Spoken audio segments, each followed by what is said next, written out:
Cheers, everybody. Welcome back to another beer review. And in this one, we're off to Badger. We've got another one of these um, beers which I've repackaged in a can and put it under their Outland banner. Um, so we've got a can of their Hazy IPA, clocking at 4.2% ABV. So there you go. So it's much of the same spiel regarding um, the can wrap. Like all the others, you know, I would be intrigued to know how much they paid some advertising consultancy to come up with that branding because I'll be honest with you, the branding looks dull, really dull. All there under this Outland banner, all the cans are all like this, and I just think it looks really, really dull. Looks really, really dull. If you put that up on a shelf with a lot of other craft beers, it will not stick out.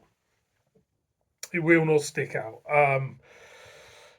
You must probably thinking to yourselves after I just said that to you, well, it must have stuck out, JB, because you wouldn't have bought it. Well, I bought it because I never tried it before. All the others I have. So, getting back to this, I shall read to you what it says. We're badgers, not sheep. You'll find us on our own path. Well, you are really regarding that can wrap. There's nothing quite as dull as that out there. Um, Hunting out flavours and uncovering hidden secrets to bring you a characterful collection of craft beers. Hazy IPA, light and hazy, long summer days at Lulworth Cove, which is most probably a place in Dorset, where they're sort of based. Soak up bold citrus and fruity tropical, blah blah blah. Pale ale brewed with Citra and Amarillo. Light in colour, deep in flavour. It's a real thirst quencher. As much barbecue food, it goes with as much barbecue food as you can eat. 4.2. There you go. I've not got much hope for this. I'm about as excited as about this beer as what the can looks. So let's just crack it open, shall we? That's all I can say about it. I'm not exactly excited about this, but is what it is, isn't it?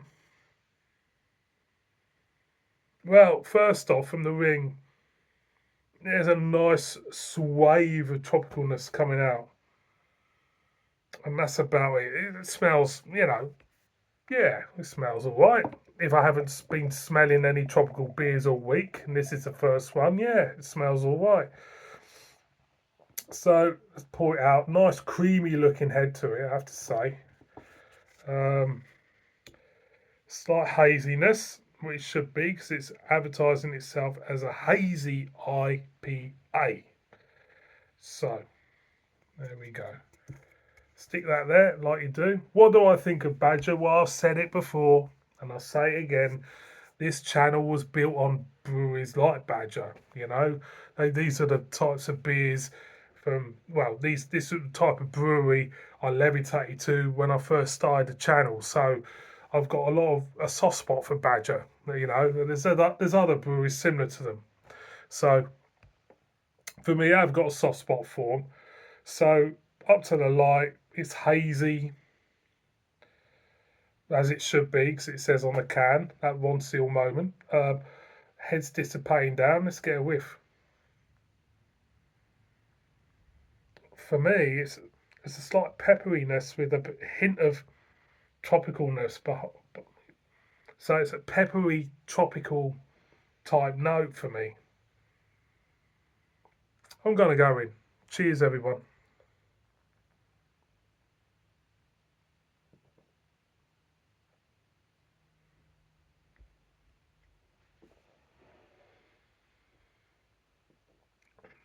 There's a nice stab of bitterness to this beer. I really, really like. You do pick up tropical lemongrass, that type of note. Mouthfeel.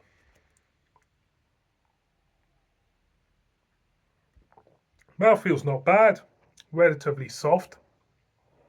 More I'm going in, the thinner it feels. Okay, this does feel, because of that bitterness, it does feel slightly West Coasty for me. Um,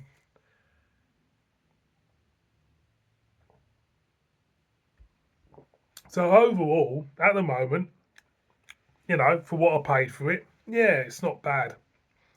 Um, I've got the website up, the Badger website, and they got a little bit of info up. Well, they've put a little bit of info up regarding this beer. They're saying, did you know Hazy IPA beers are also commonly known as New England IPAs and originate from the east coast of America?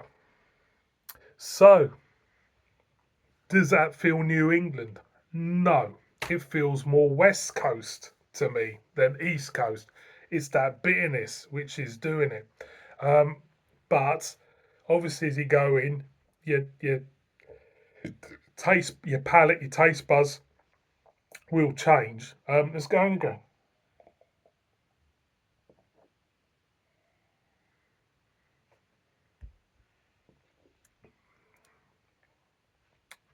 More I'm getting going in, I'm starting to get the badger taste.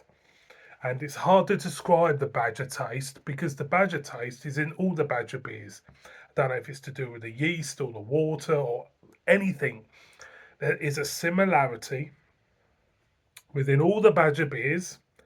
Shepherd's Neame have it with their beers. Now, mind you, I haven't had a Shepherd's Neame beer for years. They have a certain taste. Fuller's have got it as well in their beers. There's a certain character to their taste, and I'm getting the badger taste. I'm getting the badger taste with this one. The body of the beer does start to thin out as you go down, but comparing this to all the other Outland beers I've had, I think I've had all the full range now. What do I think? Well, they're trying to change, aren't they? They're trying to diversify and become a little bit more trendy, putting it in cans and trying to appeal to a younger drinker. Is it successful? I can't really say on that. The beers themselves, I have to say, are not terrible. They're okay. I don't feel aggrieved when I buy one of their beers for what I pay for. It wasn't a lot of money. I don't feel grieved when I buy them. Out of the Outland beers, which one do I think is the best? I think it did have a milk stout. I'm sure they did, which was under that banner, which I think was their best one out of them. Where this is concerned to the others, whether I think it's not bad, um, it's not great. It's not, but I've had better, but I've had a lot worse. So they're kind of like treading water with these beers overall. So Badger Outland, do I recommend it? Well, not really, but I'm not gonna not recommend it. So I'm sitting on the fence there. But you could do better, I think. But overall, it's not gonna harm you having a can of it, and you certainly won't be shouting from the rooftops about it. But I don't think you'll be really hating it. There you go. That's a very diplomatic end to this beer review. See you on the next one. Bib bib.